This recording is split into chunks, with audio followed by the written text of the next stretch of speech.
Olá pessoal, vamos para a nossa aula 2 e hoje a gente vai falar sobre as escolas estruturalistas na Europa, a glossemática. Primeiro é a glossemática que a gente vai falar, na verdade, depois a gente fala sobre a outra. Isso foi tudo no início do século XX, seguindo aquela linha que vinha do Saussure, que a gente já viu na aula passada.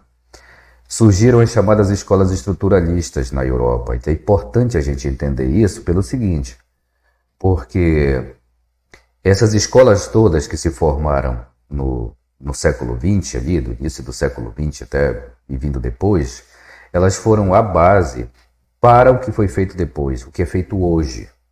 Muita coisa, muita teoria que é utilizada hoje em linguística, ela toma como base o pensamento que surgiu naquela época. Então, é por isso que é importante que você entenda esse percurso aí, tá bom? Então, uma das escolas estruturalistas foi a chamada glossemática.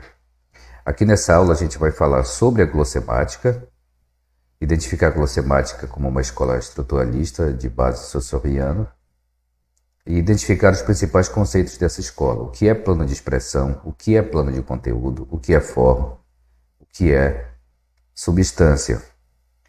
Então, foi no final dos anos 20, ali do 2028, como é, 1928, 1929, por ali assim. Foi na Dinamarca que surgiu essa escola, esse grupo. A gente chama escola, mas são grupos de pesquisadores. Louis Hjelmslev e Hans Soldau. Desses, o que ficou mais famoso foi o Hjelmslev.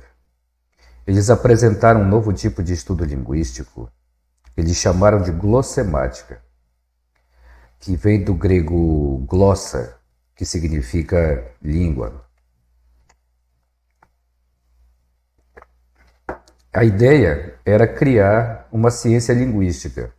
Então eles deram o nome de glossemática para a ciência, que era estudo da língua. E a partir disso, eles chegaram à conclusão de que, mesma história, né? Para trabalhar com uma nova área, uma ciência nova, precisava de conceitos novos que exigiam nomes novos.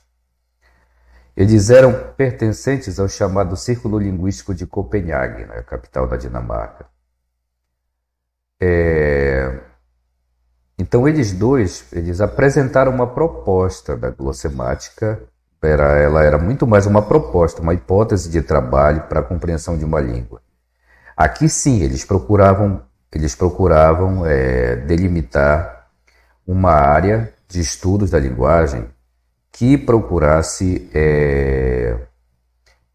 aplicar isso direto a uma língua, diferente do Saussure, porque o Saussure, ele não tinha por objetivo descrever uma língua, sim, ele tinha por objetivo delimitar a ciência linguística todo, né? Eles já queriam assim, a gente cria uma ciência, mas a gente tem que se aplicar a uma língua. Então, assim, a metodologia deles, ela consiste em procurar um elemento comum a todos os fatos linguísticos,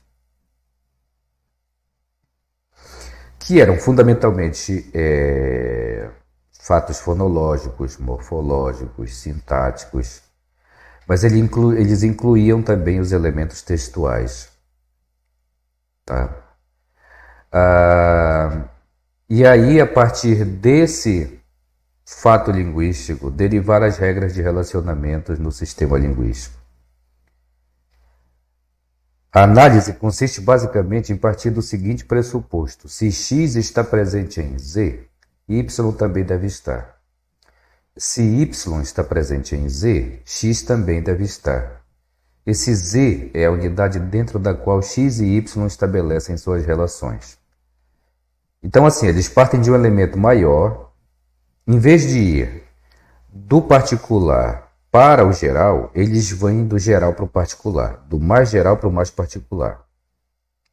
Certo? Então, assim, significa que as unidades maiores devem ser definidas antes de serem definidas as unidades menores. É assim que eles raciocinam. A maior unidade a ser encontrada é o texto. Então, na verdade, essa foi a primeira teoria textual. No meio de todas essas teorias que surgiram, essa foi a primeira que partia do texto. Porque todos os outros, como vocês vão ver, eles vão muito ao limite da sentença. Se você pegar a teoria do Saussure, por exemplo, você vai ver que ali é muito vocábulo, né? Aquele negócio de significante, significado, signo linguístico. A teoria é muito voltada ali para o vocábulo, particularmente para o vocábulo. É extremamente concentrado no vocábulo. Essa daqui já é mais ampla, ela pega o texto. Então aí você vem em processo hierárquico, do maior para o menor. Assim, você tem um texto, dentro do texto você tem as sentenças. Dentro das sentenças você tem as palavras. Dentro das palavras você tem os morfemas. Dentro dos morfemas você tem os fonemas, sabe? Você vem do mais geralzão para o mais específico aqui. Sempre vem ao contrário do que eram os outros modelos na época. O que eram os outros modelos da época. Então, partindo dessa história aqui, de que eu tenho um texto, então o texto é o Z, a unidade maior. Certo? Então, o raciocínio é o seguinte: se toda sentença é composta por palavras, por vocábulos, e se em todo o texto existem sentenças, logo em todo o texto existem vocábulos. Porque não existe vocábulo não existe sentença sem vocábulo. Então, é esse que é o pressuposto do relacionamento. Se um está, o outro também deve estar. Você não analisa isoladamente, eles não analisam isoladamente as coisas. Eles vão sempre partindo de uma análise que correlaciona um elemento com o outro, sem ficar isolando um para um lado e o outro para o outro. Tá?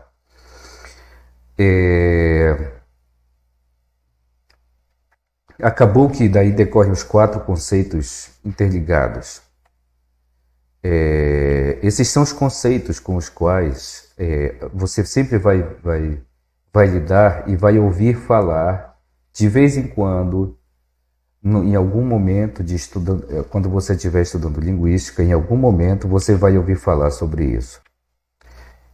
Então, esses conceitos básicos, eles são plano de expressão, plano de conteúdo, substância e forma. Então vamos tentar entender isso aqui, porque muita gente se atrapalha toda aqui. Esses são os conceitos que acabaram se tornando mais famosos desse grupo. E vira e mexe você encontra aqui e acolá algum livro que você está estudando na área de linguística, eles fazem referência, como dizia Yalmslev, plano de expressão, ou plano de conteúdo, não sei o quê. E aí quem nunca ouviu falar sobre isso fica voando, não entende nada do que está acontecendo. Então, é mais ou menos assim, gente. É mais ou menos assim. É mais ou menos assim a história. Lembra do que eu falei? A teoria do Saussure, ela é muito voltada para o vocábulo. É o estudo do vocábulo, acaba sendo muito focado no vocábulo. Nesse modelo teórico aqui, do pessoal da glossemática, o foco é sempre são as unidades maiores, ou seja, as sentenças, o texto. Então, para não haver confusão com o que vinha do Saussure, eles chamaram em vez de chamar de significante, porque a ideia significante, quando você fala de signo linguístico, ela remete você à ideia do vocábulo. Então, em vez de chamar de significante, eles chamaram de plano de expressão. Esse é o plano dos sons da língua. Então, o que é o plano da expressão? É o plano que a língua tem 2 planos, o plano da expressão e o plano do conteúdo. No plano da expressão estão os fonemas da língua, tudo que você fala.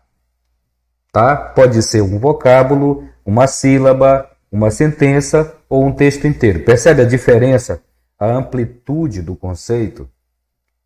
Porque quando você fala em Saussure, em significante, você imagina logo assim, palavra isolada, janela, parede, ventilador, braço, cabelo, não sei o quê. Então era muito limitado ao vocábulo. Quando você fala plano de expressão, seguindo o modelo da glossemática, que, como eu disse, é provavelmente a primeira teoria textual do século XX, a visão deles é mais ampla, quer dizer, a língua é constituída por um plano da expressão. Nesse plano da expressão, o que é o plano da expressão? São os sons da língua, os fonemas. Aí não importa se você está se referindo, volto a dizer, não importa se você está se referindo a um vocábulo, a uma sentença, a um parágrafo, a um texto. É plano de expressão, é mais amplo o conceito. É mais amplo do que a noção de significante. E o outro plano que tem aqui é plano de conteúdo, que seria equivalente ao significado do Saussure. Mas, de novo, o significado do Saussure é fechado no vocábulo. Aqui, no plano de conteúdo, você tem qualquer significado que seja veiculado por um vocábulo, por uma sentença ou por um texto inteiro. Então você percebe que nesse modelo teórico deles, você tem algo que é muito mais amplo do que a teoria do Saussure. Por isso que eles precisaram definir o termo para separar do que o Saussure falava. Então, plano de expressão para a glossemática é qualquer manifestação de fonema, de fala da língua. Qualquer um. Tá? Plano de conteúdo é qualquer manifestação de significado da língua, qualquer uma, mesmo num texto. Então você percebe que é uma mudança brutal de um modelo para o outro. Tá? A mudança é brutal. Vamos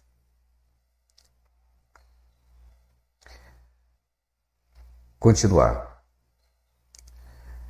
Aí, a partir dessa noção de plano de expressão, plano de conteúdo aqui, eles definem que os conceitos de substância e de forma. Substância é o que constitui uma forma e não entra no sistema de dependências de uma determinada estrutura. Forma é um elemento constituído ou não por uma substância e que depende de outros em uma determinada estrutura. Então, assim, para tentar entender essa noção aqui, você vai entrar em todo o plano de expressão ou plano de conteúdo, você tem forma e substância. A forma é aquela parte, digamos assim, da língua com a qual você entra em contato diretamente, com a qual você consegue ter contato maior. A substância é o que compõe aquilo. A forma é o que é detectável. A substância é o que constitui aquilo e não é imediatamente detectável. É isso que é a distinção entre forma e substância. Então, o plano de expressão tem forma e tem substância. O plano de conteúdo tem forma e tem substância. A forma lembra, é o elemento detectável. A substância é o elemento que não é imediatamente detectável, com o qual você entra em contato ali só depois de muita análise. Por exemplo, aqui, a delimitação dos estudos linguísticos. Após a definição desses conceitos, a glossemática determina a área de atuação de cada um dos estudos linguísticos.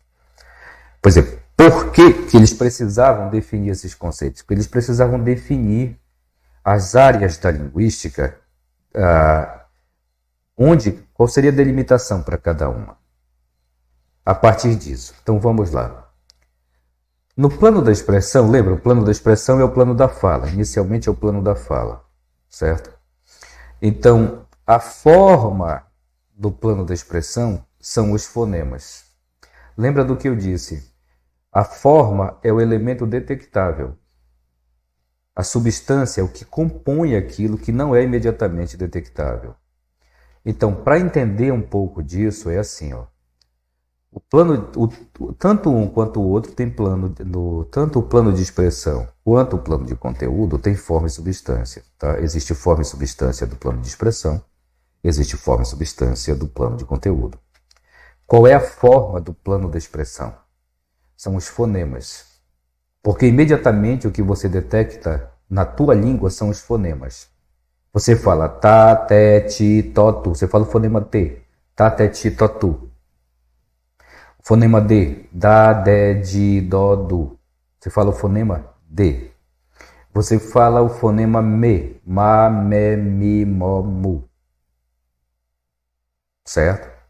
Então, é o que é detectável. São os fonemas. Essa é a forma em que você lida. Agora, qual é a substância dos fonemas? Os fones.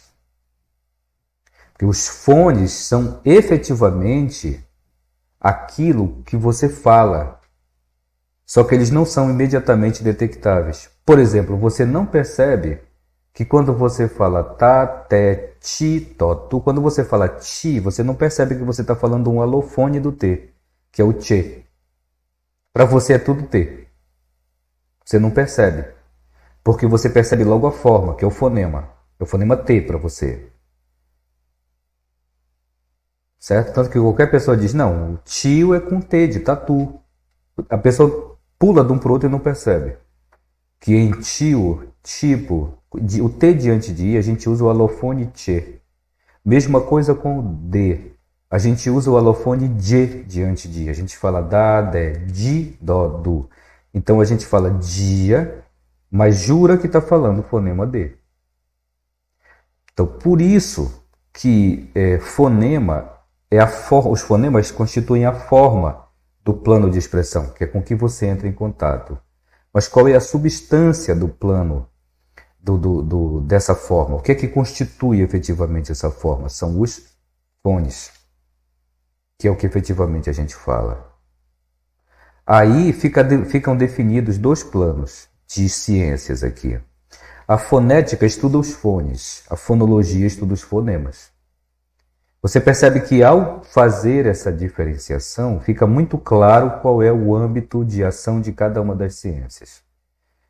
Quer dizer, o que a fonética estuda? A fonética estuda a substância do plano de expressão, que são os fones.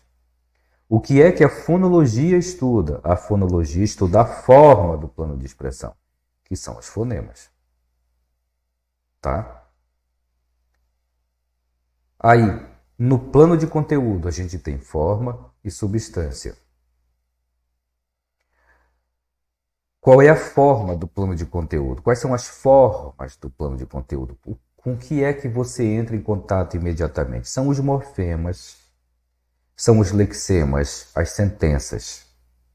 Ou seja, imediatamente o que você percebe em qualquer língua são sentenças, qualquer uma, tá? Depois você percebe os lexemas, que são os vocábulos da língua. Você pode perceber, se disser, hoje está ensolarado, você percebe primeiro a sentença, hoje está ensolarado. Depois você percebe os lexemas, hoje está ensolarado.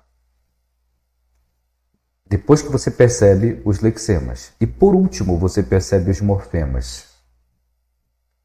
Como, por exemplo, está, que é uma variação de estou, estás, estamos. Aí você tem está. E ensolarado, porque poderia ser ensolarada. Mas isso é em último plano, mas ainda é plano da forma. Agora, qual é a substância dessa forma? São os significados. Seja o significado, e lembra, quando você fala de plano de conteúdo aqui, ou plano de expressão, nesse modelo teórico, você pode se referir ao vocábulo, a sílaba, ao vocábulo ou ao texto inteiro. Tá? Então, o plano dos significados, a substância, plano dos significados não existe, é plano de conteúdo. A substância do plano de conteúdo são os significados. Primeiro, o que é o significado de hoje? O que é o significado de estar? O que é o significado de ensolarado? Ensolarado quer dizer que tem sol. Certo? Depois tem uma outra pergunta que é: o que significa a sentença hoje está ensolarado? Tudo. A sentença toda.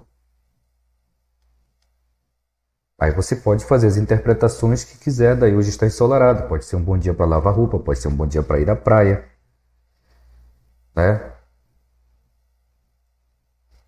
Depende, então percebe o plano do conteúdo que esse pessoal utiliza, essas noções de plano de expressão e plano de conteúdo te remete da sentença à sentença ou você pode ir até o texto, certo? E essa distinção que é feita de plano de expressão e plano de conteúdo. Cada uma tem forma e substância. E a partir disso aqui, permite que eles definam as áreas de cada um dos estudos da linguística. Então, assim como no plano de expressão, a forma é estudada pela fonologia e a substância é estudada pela fonética, no plano de conteúdo, a forma, quem estuda a forma são a morfologia e a sintaxe. Porque em morfologia que você vai estudar morfemas, lexemas, tudo mais. E a sintaxe estuda as sentenças.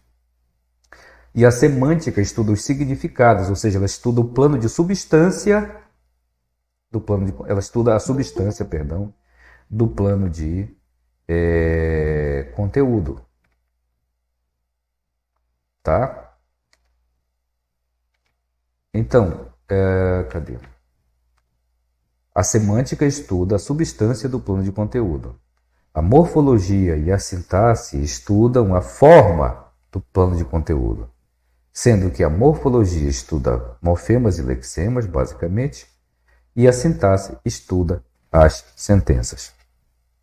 Então, aqui a gente pode encerrar essa exposição sobre a glossemática.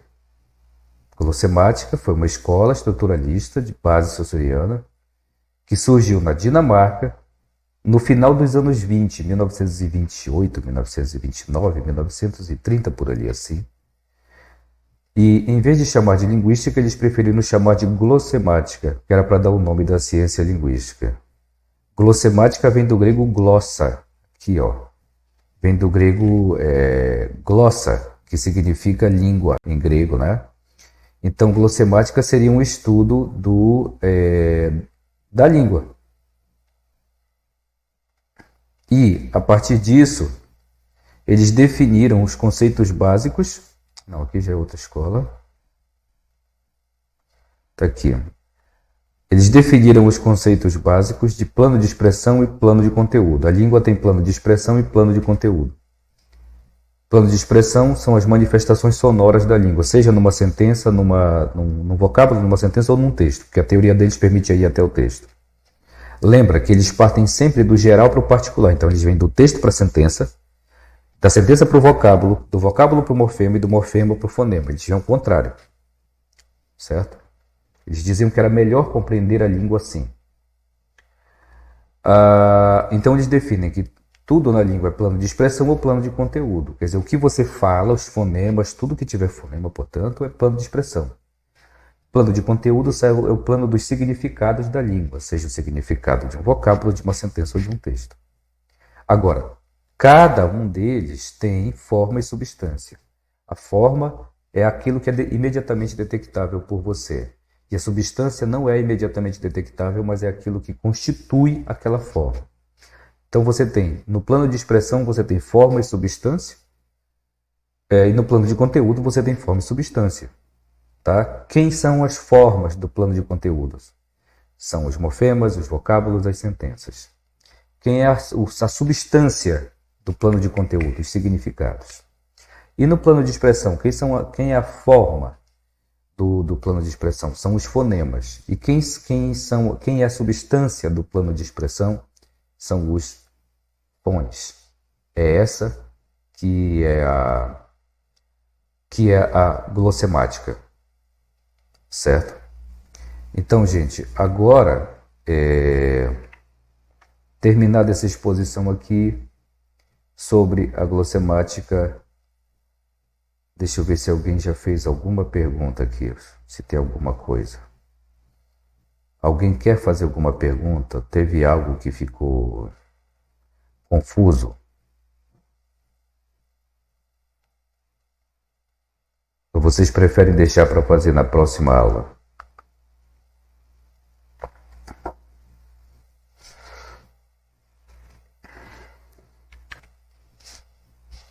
A Lorena está dizendo que está tranquilo aqui. Eu sempre faço questão de fazer essa distinção do Saussure para a glossemática, porque tem muita gente que fica... não explica para os alunos que está diante de uma outra teoria. Aí os alunos enlouquecem. Meu Deus, mas era significante, significado. Agora esse negócio de plano de expressão, mas qual é a diferença do para o outro? Eu já cansei de ver aluno enlouquecer com isso. Digo, caramba, não precisa ser assim. Não precisa. Tá? Certo, então, gente, olha, vamos fazer assim. Eu vou encerrar a gravação dessa aula aqui, tá? E eu aguardo vocês na nossa próxima aula, tá bom? Até mais.